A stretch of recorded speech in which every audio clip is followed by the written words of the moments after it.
Hello friends, सभी को नमस्कार, वेरी गुड आफ्टरनून। मैं आशा करती हूँ कि आपका जो स्वास्थ्य है वो बिल्कुल सही है, क्योंकि जिस तरह का आजकल माहौल चल रहा है, फिर वो चाहे कोविड हो चाहे गर्म हवाएं हो, ठीक है ना। तो ज़रा खुद को बचा के रखिएगा इस मौसम में, और बाकी आपकी जो तैयारी है वो भी अच्छे से चलती रहे। उसके लिए आपका स्वस्थ रहना बहुत ही आवश्यक है। तो ज़रा इन सभी चीज़ों को ध्यान में रखते हुए एक बार फिर हम आपके लिए सब इंस्पेक्टर की तैयारी के लिए MCQs लेकर आए हैं। लेकिन मैं ये रिपीट कर दूं कि यहाँ पर ये जो हिंदी व्याकरण के प्रश्न हैं, ऐसा नहीं कि ये सिर्फ सब इंस्पेक्टर के लिए हैं। हो सकता है कि अगर आप किसी और पेपर की तैयारी कर रहे हैं, उन परीक्षाओं के लिए भी ये वाले जो प्रश्न हैं ये आपके लिए बहुत ही महत्वपूर्ण साबित हो सकते हैं। तो ज़रा तैयार हो जाइए फिर। लेकिन आगे बढ़ने से पहले एक चीज़ आपको हमेशा ध्यान रखनी होगी। कहते ना कि अगर आप समय पर अपनी गलतियों को स्वीकार नहीं करते तो आप एक और गलती कर बैठते हैं।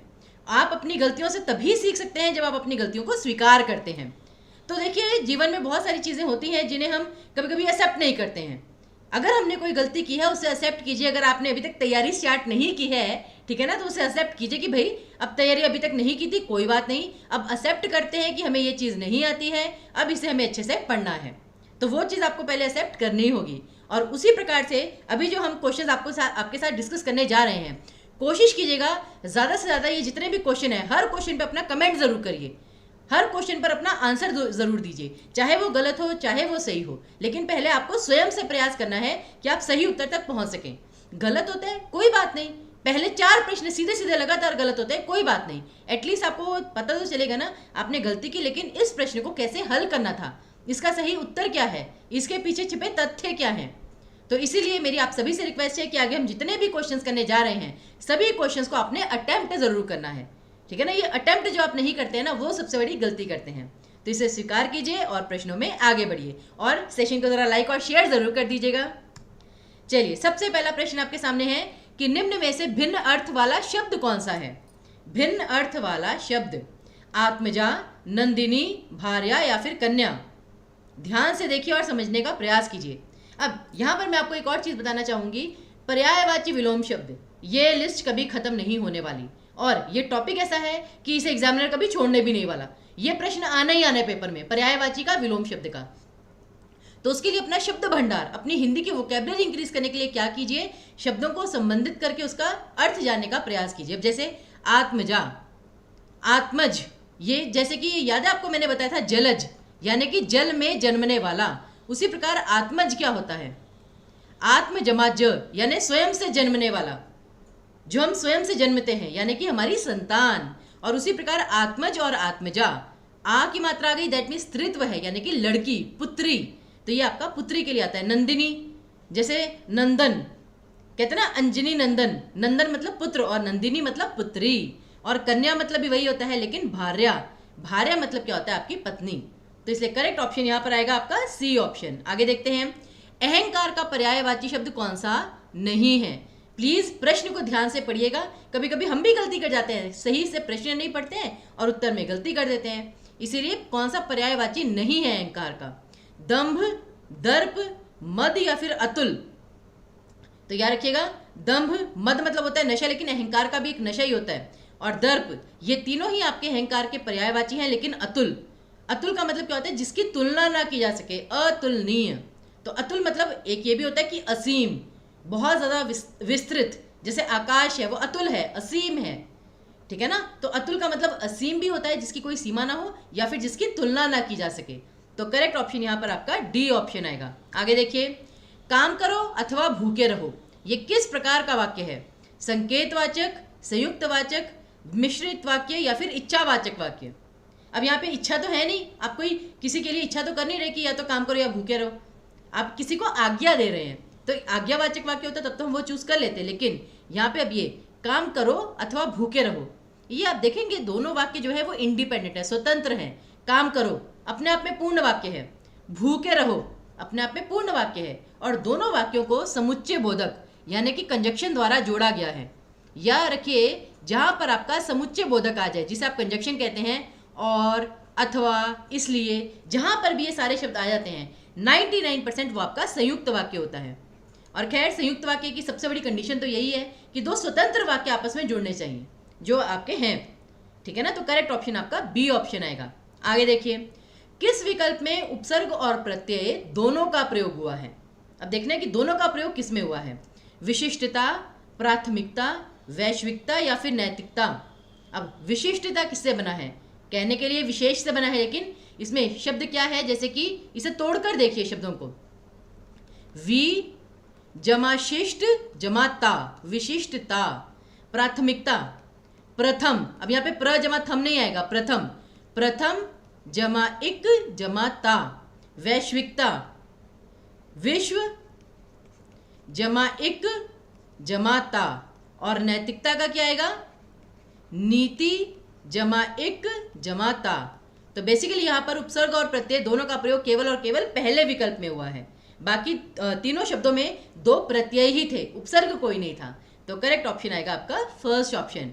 तो देखिए उपसर्ग प्रत्यय में आपको शब्द को तोड़ना आना चाहिए। बाकी अगर आपकी किसी भी क्वेश्चन में किसी भी तरह की क्वेरी आती है तो प्लीज कमेंट बॉक्स में लिखिएगा जरूर, हमारा पूरा प्रयास रहेगा कि आपके हर क्वेरी को सॉल्व किया जाए।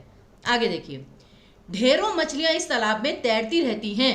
इसमें ढेरों का अर्थ क्या है, ढेरों शब्द क्या है, संकेतवाचक विशेषण, संकेतवाचक को हम संकेतवाचक तो क्या कहते हैं कि आपका सार्वनामिक आ जाता है, सार्वनामिक विशेषण। अब ढेरों, ढेरों तो एक विशेषण हो गया, ये आपका सार्वनामिक नहीं, मतलब सर्वनाम नहीं है, तो पहला ऑप्शन तो सबसे पहले काटिए। अब अनिश्चयवाचक संख्यावाचक, अनिश्चयवाचक परिमाणवाचक और जातिवाचक संज्ञा। अब मछली होती तो जातिवाचक होता, लेकिन ढेरों शब्द है तो जातिवाचक संज्ञा ऑप्शन को भी काट दीजिए। अब यहाँ पर बात आती है संख्यावाचक और परिमाणवाचक की, और ये कैसे पता चलता है, संख्यावाचक में होती है आपकी काउंटिंग और परिमाणवाचक में होती है आपकी मेजरमेंट। ये चीज़ आपको हमेशा ध्यान रखनी है, मैं हमेशा रिपीट करवाती रहती हूँ। तो ढेरों मछलियाँ, अब ढेरों मछलियों का मतलब है कि बहुत सारी मछलियाँ, और बहुत सारी का मतलब हमें स्पेसिफिक काउंटिंग तो नहीं पता, लेकिन मछलियों को हम काउंट कर सकते हैं, मछलियों को, लोगों को, व्यक्तियों को, इन चीज़ों को हम काउंट कर सकते हैं, ठीक है ना। तो इसलिए ये आपका अनिश्चयवाचक संख्यावाचक विशेषण आएगा। तो करेक्ट ऑप्शन है आपका सेकंड ऑप्शन। इन चीज़ों को ज़रा ध्यान में रखिएगा। आगे, निम्न में से भिन्न संधि वाला शब्द अब आपको छांटना है, भिन्न संधि वाला शब्द। और फिर मैं वही रिपीट करूंगी, अभी तो छठे प्रश्न पे पहुंचे हैं, कुल मिलाकर हमें 30-31 प्रश्न करने हैं, तो बहुत प्रश्न बाकी हैं अभी, ठीक है ना, 5 गुना प्रश्न बाकी हैं अभी, 6 × 30। तो देखिए हर प्रश्न में देखिए पॉज करिएगा, फिर इसका उत्तर अपने आप से छांटने का प्रयास कीजिएगा अगर आपको समय ज़्यादा लगता है तो। गायन 3 अक्षरों का शब्द है, बीच में य और व है, य या व, तो ये आपकी अयादी संधि आती है, और आय है दैट मीन्स की ए या ए की मात्रा, तो गे जमा अन, गायन। और ये कौन सी होती है आपकी अयादी संधि होती है, अयादी स्वर संधि। फिर अन्वय, वय पर फोकस है, व पर, और व किस में आता है, यण संधि में, तो इसका क्या आएगा, अनु जमा अय, अन्वय, और ये आपकी यण संधि आएगी। फिर है अत्यल्प, य पे फोकस है, ये भी यण संधि में आएगा, तो अति जमा अल्प, अति जमा अल्प अत्यल्प, तो यहाँ पे आपका यण संधि आएगा। और वधवागमन, वधवागमन में एक तो शब्द है आगमन, और आगमन में व कहाँ से आया, वो आपका ऊ की मात्रा से आता है, तो ये बनेगा आपका वधु, वधु का आगमन, वधु जमा आगमन, वधवागमन। तो यहाँ पर भी आपका यण संधि है, तो डेफिनेटली आपका करेक्ट ऑप्शन है फर्स्ट ऑप्शन, जिसमें आपकी अयादी संधि थी। आगे देखिए, निम्नांकित शब्दों में से अति उपसर्ग से निर्मित शब्द कौन सा नहीं है, यानी कि इन चारों में से एक शब्द ऐसा है जिसमें अति उपसर्ग नहीं है। अब अतीव, स्टूडेंट्स को लगता है सबसे पहले देखते हैं कि इसमें आएगा पक्का, क्योंकि अतीव में त को तो बड़ी की मात्रा है, या फिर जैसे अतिथि, इसमें तो अति शब्द है, अतीन्द्री, इसमें अति जमा इंद्रिय आ सकता है, अत्युक्ति में अति जमा उक्ति, लेकिन आपका पहला वाला ऑप्शन तो गलत है, क्योंकि इसमें अति उपसर्ग है। कहाँ से आता है ये, अति जमा इव, अतीव, फिर अतीन्द्रिय, अति, अति जमा इंद्रिय, फिर अत्युक्ति, अति जमा उक्ति। लेकिन ध्यान से देखिए अगला शब्द क्या है, अतिथि, अजमा तिथि, यहाँ पर अ उपसर्ग आएगा, ध्यान में रखिएगा। अजमा तिथि मतलब जिसके आने की कोई तिथि नहीं है, कभी भी टपक पड़ते हैं, वो होते हैं अतिथि, मेहमान, बिल्कुल। तो यहाँ पर आपका अ उपसर्ग आएगा, अति उपसर्ग नहीं आएगा, तो ध्यान दीजिएगा, जल्दबाजी में गलती मत कीजिएगा। तो करेक्ट ऑप्शन है आपका फोर्थ ऑप्शन। आगे देखिए, वे मुझसे यह जमीन हथियाना चाहते हैं, हथियाना। अब ये जो हथियाना शब्द है, इसका पद परिचय देना है, जिन स्टूडेंट्स को नहीं पता मैं बता देती हूँ, पद परिचय होता क्या है। पद परिचय होता है कि जैसे जो शब्द जब वाक्य में प्रयुक्त हो जाता है तो वो पद कहलाता है, और उस पद की पहचान क्या है। जैसे आपसे इंटरव्यू में पूछा जाता है आपका नाम, ठीक है ना, आपकी एज क्या है, वो क्या है। शब्द की पहचान क्या होगी कि वो संज्ञा है, सर्वनाम है, विशेषण है, या फिर उसमें ये वाला प्रत्यय है, वो एक वचन में है, बहुवचन में है, वो स्त्रीलिंग है या पुल्लिंग है। यही सब उस शब्द की पहचान होती है। तो अब ये जमीन हथियाना चाहते हैं, हथियाना, तो इसलिए अब ये कौन सी होगी, द्विकर्मक क्रिया, नाम धातु क्रिया, पूर्वकालिक क्रिया या यौगिक क्रिया। तो देखिए हथियाना ये बेसिकली आपकी कौन सी आती है, हाथ से बना है, ये नाम धातु क्रिया आएगी। फिर तद्धित प्रत्यय, हाथ जमा ये आना, हथियाना, इयाना, सॉरी, हाथ जमा इयाना, हथियाना। तो इसमें आपका तद्धित प्रत्यय, क्योंकि हाथ आपका संज्ञा शब्द है। तद्धित प्रत्यय वो होते हैं जो कि संज्ञा, सर्वनाम और विशेषण के साथ जुड़कर बनते हैं। फिर और देखिए मैं कहती हूँ आगे तो आपको बढ़ने की जरूरत ही नहीं थी। बाकी ऑप्शंस में कृत प्रत्यय, कृत प्रत्यय, कृत प्रत्यय है, तो करेक्ट ऑप्शन तो वैसे ही आपका सेकंड ऑप्शन आना था, लेकिन फिर भी हथियाना ये आपका एक वचन है, ठीक है ना, और पुल्लिंग शब्द है ये, बिल्कुल। आगे देखिए, हम दोनों साथ में यात्रा करते तो बहुत अच्छा होता, वाक्य में प्रयुक्त सर्वनाम क्या है, कौन सा वाला सर्वनाम है। अब यहाँ पर सबसे पहला काम तो आपको ये करना है, पूरे वाक्य में आपको सर्वनाम छांटना है। आपको तो बताया ही नहीं गया कि इसमें पूरे वाक्य में सर्वनाम कौन सा है, आपसे केवल और केवल ये पूछ लिया गया सर्वनाम का प्रकार क्या है। तो सबसे पहला काम सर्वनाम ढूंढना। तो हम दोनों साथ में यात्रा करते तो बहुत अच्छा होता, यहाँ पर आपका सर्वनाम है हम शब्द, हम दोनों। तो हम शब्द जो है वो यहाँ पे सर्वनाम है, और कौन सा सर्वनाम है, निश्चयवाचक, निजवाचक, पुरुषवाचक या संबंधवाचक। देखिए संबंधवाचक तब आता है जब दो सर्वनाम का जोड़ा हो, जैसे जैसी करनी वैसी भरनी, जो सोवत है वो खोवत है, जो सो, जैसा वैसा, जिसने उसने, ये आपके संबंधवाचक होते हैं। निजवाचक कौन से होते हैं, स्वयं, अपने आप, खुद से, ये होते हैं आपके निजवाचक। लेकिन अब यहाँ पे निश्चयवाचक और पुरुषवाचक में आ सकता है, लेकिन जहाँ पे हम आ जाता है ना, हम, मेरा, मुझे, ये सब, ये आपके मोस्टली पुरुषवाचक में आते हैं। तो पुरुषवाचक सर्वनाम में भी उत्तम पुरुषवाचक, उत्तम पुरुषवाचक कौन सा होता है, जो कि अपने लिए बोला जाए, जो बोल रहा है उसी के लिए प्रयुक्त हो, वो आपका उत्तम पुरुष में आता है। ठीक है, आगे देखिए, डैश भाषा में रुकने के लिए विराम चिन्हों की आवश्यकता होती है। अब जब हम जैसे लिखित भाषा, मौखिक भाषा, सांकेतिक भाषा या लोक भाषा, अब लोक भाषा क्या होती है, जो लोग बोलते हैं आपस में। अब इसका तो ये सही उत्तर नहीं होगा, लेकिन विराम चिन्हों की आवश्यकता कहाँ पर पड़ती है। देखिए विराम चिन्ह हम बोलने से, जब मैं आपको बोल रही हूँ मेरा नाम ईशा है, अब इसके बाद मैं ये भी बोलूँगी पूर्ण विराम, ये मौखिक भाषा में नहीं होता, ये केवल और केवल लिखित भाषा में होता है। कि जब भी हम कुछ लिख रहे हैं, बाद में हम क्वेश्चन मार्क या फुल स्टॉप कुछ तो लगाते हैं ना, कॉमा लगाते हैं, कुछ भी लगाएं, लेकिन लगाते जरूर है विराम चिन्ह। तो इसीलिए यहाँ पे आएगा लिखित भाषा, कि लिखित भाषा में रुकने के लिए विराम चिन्हों की आवश्यकता होती है। तो याद रखिए पेपर में ऐसे प्रश्न भी आ सकते हैं जो आपकी कॉमन सेंस से जुड़े हैं, लेकिन व्याकरण के भी हैं, दोनों चीज़ों का कॉम्बिनेशन। आगे देखिए, अभिंधन शब्द का सही संधि विच्छेद क्या होगा। अब ध्यान से देखिएगा इसे, अभिंधन, अभिंधन में अब अपि जमा अंधन, अभह जमा ईंधन, अप जमा ईंधन या फिर अपि जमा ईंधन। और यहाँ पर मोस्टली स्टूडेंट्स गलती क्या करते हैं, वो पढ़ जाते हैं अपनी जनरल नॉलेज के आधार पर।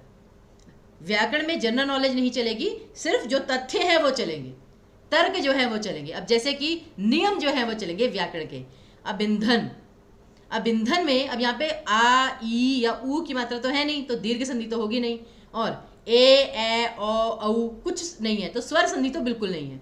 अब आते हैं व्यंजन संधि पर, तो ब, प, फ, ब। एक तो जब आप शब्द को बोल रहे हैं और जो तीसरे वाला वर्ड होता है ना, जैसे क, ख, ग, च, छ, ज, प, फ, ब, ये तीसरे वाले वर्ण पर जब प्रेशर पड़ता है ना बोलते समय, तो आपका दिमाग थोड़ा सा खनक जाना चाहिए कि यहाँ पे व्यंजन संधि है, और दूसरी बात कि वहाँ पे वर्ग का पहला वाला वर्ण आ सकता है। जैसे ब तीसरा वर्ण है किस वर्ग का, प वर्ग का, प, फ, ब। तो काफ़ी हद तक पॉसिबल है, हमेशा नहीं, काफ़ी हद तक पॉसिबल है कि उस वर्ग का जो पहला वर्ण है वो आपका आए, यानी कि अप, प। और ईंधन, अब वैसे आपको लगेगा कि भाई ईंधन आना चाहिए, ईंधन मतलब होता है कि आपका जो फ्यूल होता है, लेकिन यहाँ पे जनरल नॉलेज नहीं लगानी है। ईंधन में बड़ी की मात्रा है ना, और ब के साथ कौन सी मात्रा है, छोटी ई की, तो जब छोटी की मात्रा है तो क्यों बड़ी की मात्रा चूज करें, छोटी की मात्रा चूज कीजिए। अप जमा ईंधन अभिंधन, तो करेक्ट ऑप्शन आपका थर्ड ऑप्शन आना था। आगे देखिए, और मैं आपको ये भी बता दूं अभिंधन का मतलब क्या होता है, वह आग जो समुद्र के अंदर जलती हुई मानी जाती है, ठीक है ना। ये वो चीज होती है, जैसे कभी कभी हमें लगता है कि आग के ये समंदर के बीच में आग लगी हुई है, वो आपका अभिंधन कहलाता है। आगे देखिए, निम्न में से किस शब्द में अक प्रत्यय नहीं है, अक प्रत्यय नहीं है। तो जैसे अंकक, गायक, तैराक और पावक, वैसे अगर आप ये चारों शब्द सही से बोल के देखेंगे ना, आपको उत्तर वहीं पे मिल जाएगा। अंकक अक, गायक अक, तैराक, अब यहाँ पे अक नहीं है आक है, तो करेक्ट ऑप्शन आपका थर्ड ऑप्शन ही आएगा। लेकिन फिर भी सभी को अलग अलग करने के लिए मैं बता देती हूँ, इसमें क्या आएगा आपका अंक जमा, ठीक है ना, अंक जमा अक अंकक, गे जमा अक गायक, पऊ जमा अक पावक, लेकिन तैर जमा आक तैराक, तो करेक्ट ऑप्शन है आपका थर्ड ऑप्शन। आगे देखिए, बैलगाड़ी शब्द में कौन सा समास है, और आई गेस जब मैं आपको जितनी बार समास पढ़ाया है बार बार ये चीज मैंने आपको बताई है। बैलगाड़ी, दो शब्द हैं आपके पास, बैल और गाड़ी। अब इन दोनों के बीच में संबंध क्या है पहले तो ये बताइए। और सबसे अच्छी बात ऑप्शन देखिए, तत्पुरुष समास तो है ही है, लेकिन अब कर्म है, करण है, संप्रदान है या संबंध है। अब बैल की गाड़ी, अगर संबंध तत्पुरुष होगा तब तो यही होगा ना, बैल का या बैल की गाड़ी, वो गाड़ी जो है वो बैल की गाड़ी है। हाँ, अच्छा, कर्म यानी कि को विभक्ति, बैल को गाड़ी, ये सही है। हाँ, करण तत्पुरुष, बैल से गाड़ी या बैल के द्वारा, अब बैल के द्वारा चलने वाली गाड़ी, ये आपका बिल्कुल सही है। और संप्रदान था बैल के लिए, बैल के लिए गाड़ी, वो गाड़ी बैल के लिए है या आपके लिए गाड़ी है कि बैल चलाए लेकिन आप उस पर बैठे हो, तो इसलिए करेक्ट ऑप्शन है आपका सेकंड ऑप्शन, बैल से चलने वाली गाड़ी। तो करेक्ट ऑप्शन आएगा आपका करण तत्पुरुष, बैल से या के द्वारा चलने वाली गाड़ी। तो ये आपको समास विग्रह करना बहुत अच्छे से आना चाहिए, ठीक है। आगे देखिए, कौन से वाक्य में अपादान कारक का प्रयोग हुआ है, कौन से वाक्य में अपादान कारक, अपादान कारक की विभक्ति क्या होती है, से, और उसमें अलग होने का भाव होता है, अलगाव का भाव।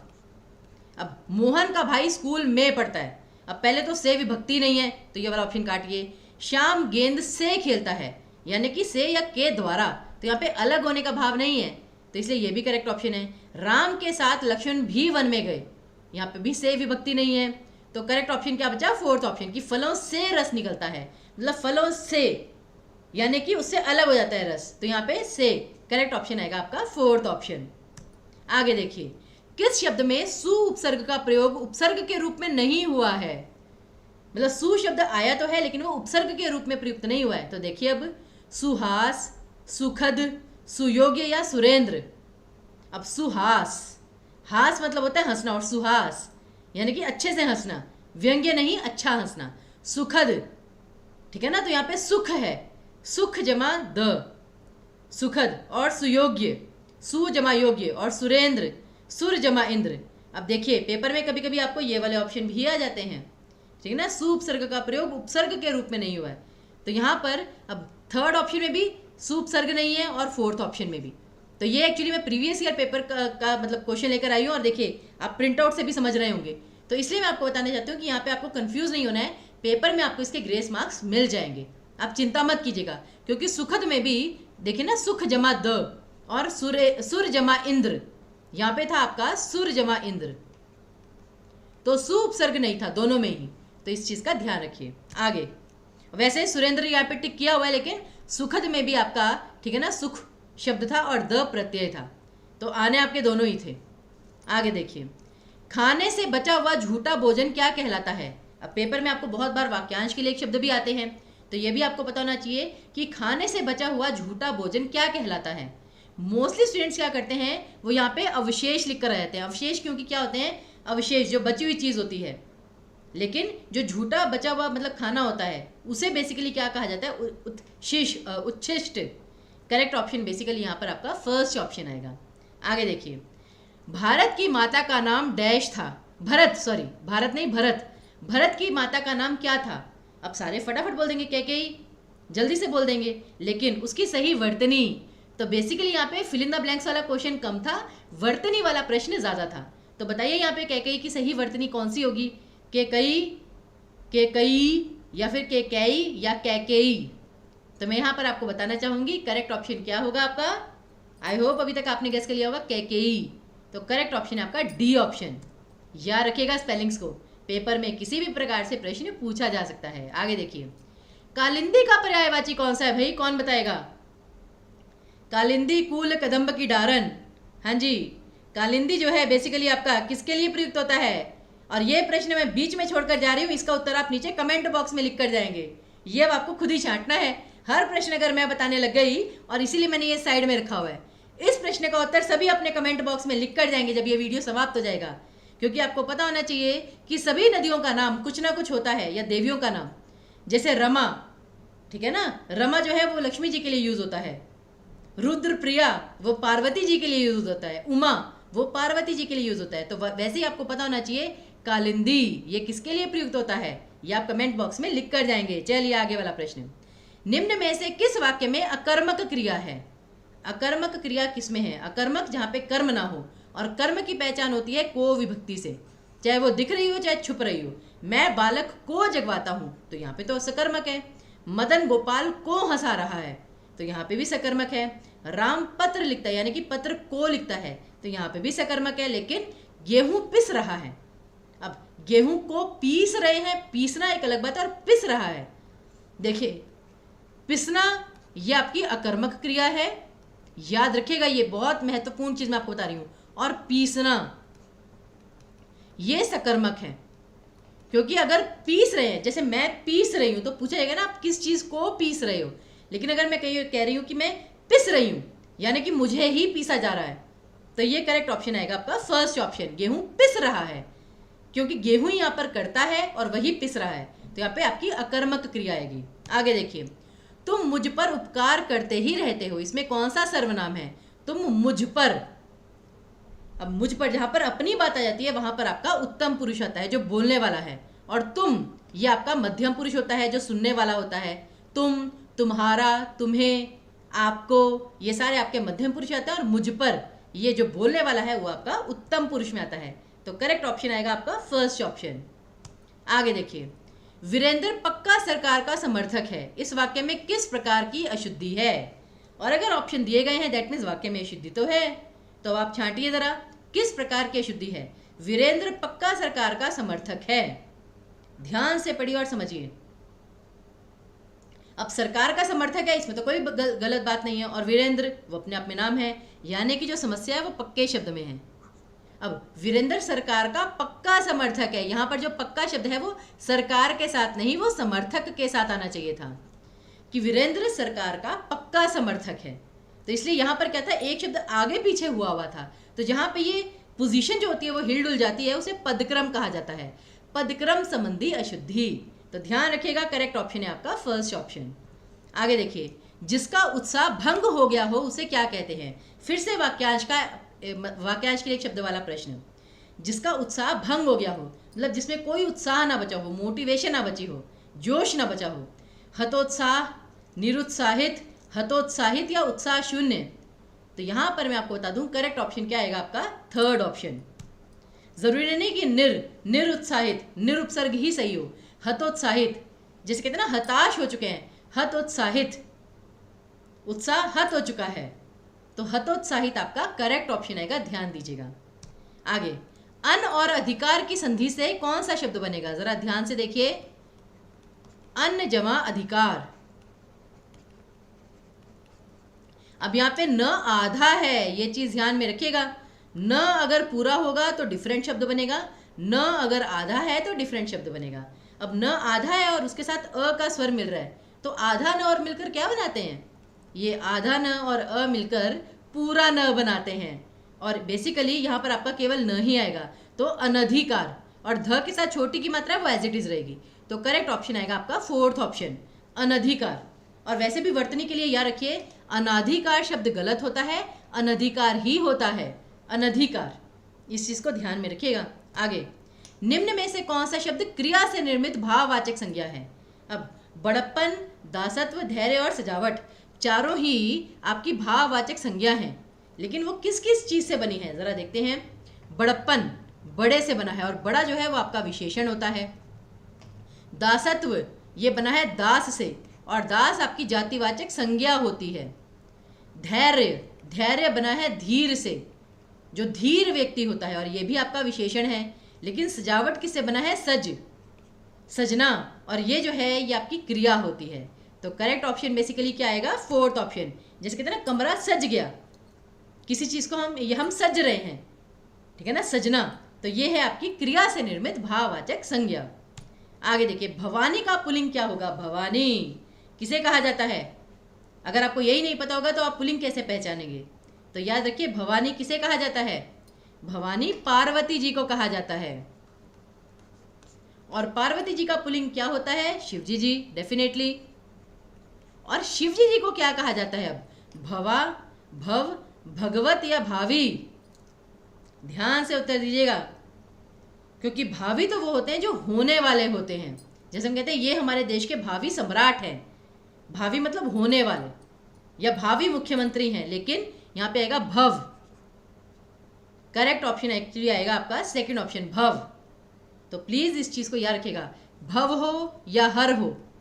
महादेव को हर भी कहते हैं, हर हर महादेव। तो हर शब्द जो है वो भी आपका शिवजी जी का ही पर्यायवाची है।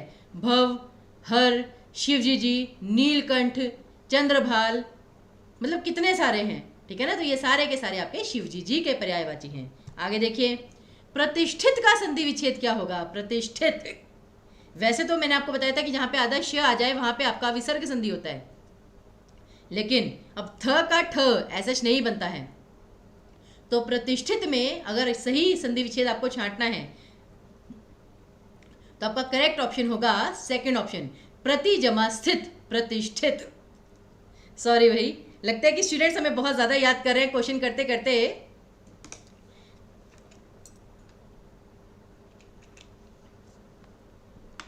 चलिए जी, कोई बात नहीं। तो प्रति जमा स्थित, प्रतिष्ठित, तो करेक्ट ऑप्शन आएगा आपका सेकंड ऑप्शन। आगे देखिए, घड़े में पानी भर दीजिए, वाक्य में रेखांकित में कौन सा कारक है? पानी शब्द में कौन सा कारक है? घड़े में पानी भर दीजिए। इसे हम किसी और तरीके से कैसे लिख सकते हैं? घड़े में पानी को भर दीजिए। क्या भरना है? पानी को भरना है। हम कहते हैं ना बॉटल में भर दीजिए, लेकिन बॉटल में क्या भरना है? बॉटल में पानी को भरना है।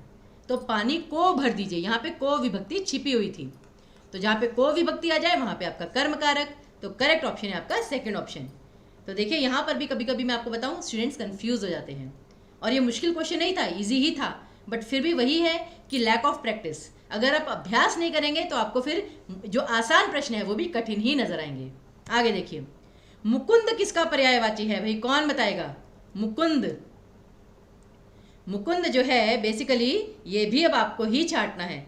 अब क्या है ना, देखिए पर्यायवाची विलोम शब्द में कुछ तो आपको बता चुकी हूँ। जैसे शिवजी जी को हम कहते हैं हर या भव, लेकिन मुकुंद किसे कहा जाता है? अब ये कुछ कुछ प्रश्न क्या है ना कि अब ये मैंने आज क्यों छोड़े हैं बीच में एक या दो प्रश्न, जैसे कालिंदी का मैंने छोड़ा हुआ है, मुकुंद का छोड़ा हुआ है। ये इसलिए छोड़े हैं क्योंकि ये नोटिस में आया है, ठीक है ना, जब कुछ स्टूडेंट से बात होती है कि वो लाइव सेशन अटेंड करते हैं, बाद में फिर चीज़ों को छोड़ देते हैं, बाद में फिर हिंदी की बारी तभी आती है जब उन्हें लाइव सेशन अटेंड करना होता है या रिकॉर्डेड वीडियो देखना होता है।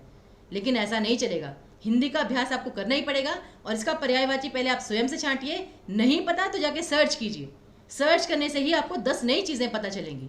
तो कालिंदी और मुकुंद दोनों का पर्यायवाची आपको छांटना है, यही आज का आपका होमवर्क है। और निम्न में से उपविराम चिन्ह कौन सा है? विराम चिन्ह भी बहुत महत्वपूर्ण है, याद रखिए। इंग्लिश में तो हमें सब कुछ पता होता है, ये कॉलन है, ये सेमी कॉलन है, ये कॉमा है, ये ब्रैकेट है, सब कुछ पता होता है हमें, ये एक्सक्लेमेटरी साइन है। हिंदी में क्या कहते हैं उन्हें? हिंदी में आपको ध्यान देना है। अब जैसे ये एक्सक्लेमेटरी साइन, इसे हिंदी में कहा जाता है विस्मयादि बोधक चिन्ह या विस्मय सूचक चिन्ह, विस्मय, जहाँ पे आप हैरान रह जाते हैं। ये आता है आपका अर्धविराम, अर्धविराम कहा जाता है इसे। फिर ये स्लैश, हम कहते हैं ना ये स्लैश नो, स्लैश को क्या कहा जाता है? जैसे ये क्या है? तिरछी रेखा, तो वहां से यार के तिर्यक चिन्ह, तिर्यक। और ये आता है आपका जो कॉलन होता है, ये आता है आपका उपविराम। तो करेक्ट ऑप्शन है बेसिकली आपका फोर्थ ऑप्शन। और फिर देखिए अब अर्थ जोड़कर लिखिए। अब ये तो भैया आप एक बार ट्राई कीजिए। मैच द फॉलोइंग में मुझे तो बहुत मजा आता था कि मछली का अर्थ क्या है, राजीव का अर्थ क्या है, वायु का अर्थ क्या है और मधुप का। और यहाँ पर एक सबसे आसान चीज़ क्या हो जाती है करनी। अब जैसे वायु, वायु का मतलब पवन होता है, ये सभी को पता है, यानी कि सी का तो 1 आएगा ही आएगा। और ये आपको ए और बी ऑप्शन में दिया गया है, यानी सी ऑप्शन तो सबसे पहले हटा दीजिए। ऐसा आप ऑप्शन एलिमिनेट करके देखेंगे ना तो मुझे लगता है बहुत जल्दी आप पहुंचेंगे इस तक। फिर मछली, मछली को क्या कहते हैं, अली, झक या कमल। अब कमल तो बिल्कुल नहीं कहते, तो यानी ए का 4th तो बिल्कुल नहीं आएगा, तो यानी कि ए ऑप्शन भी काटिए, बचा क्या, बी ऑप्शन। मतलब क्या है ना कि अभी तक हम बाकी चीज़ों तक पहुंचे भी नहीं थे और हमें उत्तर मिल गया कि मछली का कमल तो किसी भी प्रकार से नहीं आएगा। यही आपको पेपर में करना है, और ये सिर्फ मैच ऑफ द फॉलोइंग में नहीं करना, बाकी क्वेश्चंस में भी करना है। जैसे आपको पता है इसका अर्थ ये तो हो ही नहीं सकता, तो ऑप्शन एलिमिनेट कर दीजिए। ऑप्शन एलिमिनेट करते करते ही कभी आप करेक्ट ऑप्शन तक पहुंच जाते हैं। तो इसलिए कठिन कुछ नहीं है, बस अभ्यास की जरूरत है और थोड़ी ट्रिक्स की। और ट्रिक्स भी तभी आती है जब आप अभ्यास करते हैं, ठीक है ना। तो करेक्ट ऑप्शन आपका बी ऑप्शन आएगा। जैसे मछली का मतलब होता है झक, मधुप, मधुप का मतलब क्या होता है, मधु पीने वाला। मधु मतलब होता है जैसे फूलों का रस या शहद, तो मधु कौन पीता है, भंवरे जो होते हैं आपके, तो अली को कहा जाता है भंवरा। और राजीव मतलब होता है कमल, जैसे कि राजीव लोचन, यानी कि कमल जैसे नयन है जिसके, जैसे विष्णु जी, कृष्ण, कृष्ण को कहा जाता है राजीव लोचन, क्योंकि राजीव मतलब होता है कमल, लोचन मतलब होता है नेत्र, आंखें। तो इसलिए राजीव का अर्थ कमल होता है, ये कभी मत भूलिएगा। तो करेक्ट ऑप्शन था आपका सी, बी ऑप्शन। ओके, और ये वाला प्रश्न भी आपके लिए छोड़कर जा रही हूं कि अवश्य शब्द व्याकरण की दृष्टि से क्या है, संज्ञा है, विशेषण है, क्रिया है या अव्यय है। तो इसीलिए अभी आपके पास होमवर्क में 3 प्रश्न हो गए हैं, कालिंदी का पर्यायवाची, मुकुंद का पर्यायवाची और अवश्य शब्द व्याकरण की दृष्टि से क्या है। ये 3 प्रश्नों के उत्तर आप ढूंढेंगे, पता करेंगे और कमेंट बॉक्स में लिख कर जाएंगे। यही आपका आज का होमवर्क है। तो चलिए, मुझे आशा है कि जितने भी हमने बाकी प्रश्न किए हैं वो आपको अच्छे से समझ में आ चुके होंगे। अब मिलते हैं आपसे अगले सेशन में। तब तक के लिए वीडियो पसंद आए तो प्लीज़ लाइक, शेयर, सब्सक्राइब ज़रूर कर दीजिए, ठीक है। और हमारे साथ इतनी देर यहाँ पे जुड़ने के लिए बहुत बहुत धन्यवाद।